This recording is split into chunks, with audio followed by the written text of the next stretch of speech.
আমি কেটে নিলাম। পিঠাগুলো খুব টেস্ট হয়েছে। আপনারা চলেন মূল ভিডিওতে চলে যাই কিভাবে করলাম। আমি চালের গুঁড়া দিয়ে আজকে পাকা কাঁঠালের কেক পিঠা বানালাম। আমার 2টা কাঁঠালের কেক পিঠা হয়েছে। পিঠাগুলো এখন কেটে নেব। আজকে আমি কাঁঠালের কেক পিঠা বানাবো চালের গুঁড়া দিয়ে। মাশাআল্লাহ, ছোট্ট একটা কাঁঠালে আমার এইটুকু রস হয়েছে। এখন আমি চালের গুঁড়া দিয়ে দিব। আমি পাকা আমের কেক পিঠা এতদিন করেছি, আজকে আমি চালের গুঁড়া দিয়ে কাঁঠালের একটা কেক পিঠা করব। দিয়ে দিলাম 2 বেলচা শুকনা চালের গুঁড়া, 1 কাপ লাল চিনি, 1 চামচ বেকিং পাউডার, পরিমাণ মতো লবণ। এখন আমি খুব ভালোভাবে মাখিয়ে নেব।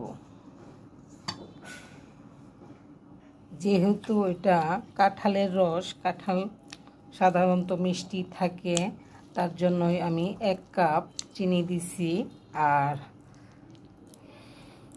আপনাদের স্বাদ অনুযায়ী আপনারা বাড়িয়ে বা কমিয়েও দিতে পারেন। খুব ভালোভাবে আমি মাখিয়ে নিলাম। যেহেতু চালের গুঁড়াটা শুকনা, তার জন্য আমি আধা ঘন্টা ঢেকে রেস্টে রেখে দেব। তারপরে আমি চুলাতে কাঁঠালের কেক পিঠাটা বানাবো।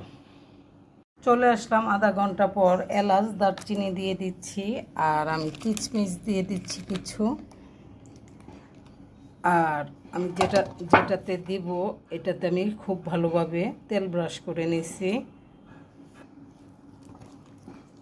আর একটু মাখিয়ে নিচ্ছি। কিশমিশ আমি অল্প দিছি, উপরে আমি কিশমিশ দিয়ে কিছু ডেকোরেশন করব। আর আমি দুইবারে দিব, সবটুকু আটবে না। এইটুকু দিছি আর এইটুকু আছে, অর্ধেকটা দিছি। আর আমি এখন কিশমিশ দিয়ে উপরে ডেকোরেশন করে নিই। আমি কিশমিশ দিয়ে কি লিখলাম 2টা অক্ষর ইংলিশে, আমি আর বলে দিলাম না, আপনারা কমেন্টে জানাবেন। আর এখন আমি চুলাতে চলে যাব। আমি একটা পাইপেন দিয়ে চুলাটা লো হিটে দিয়ে দিলাম কাঁঠালের কেক পিঠাটা আধা ঘন্টার জন্য। হয়ে গেল আমার পিঠাটা।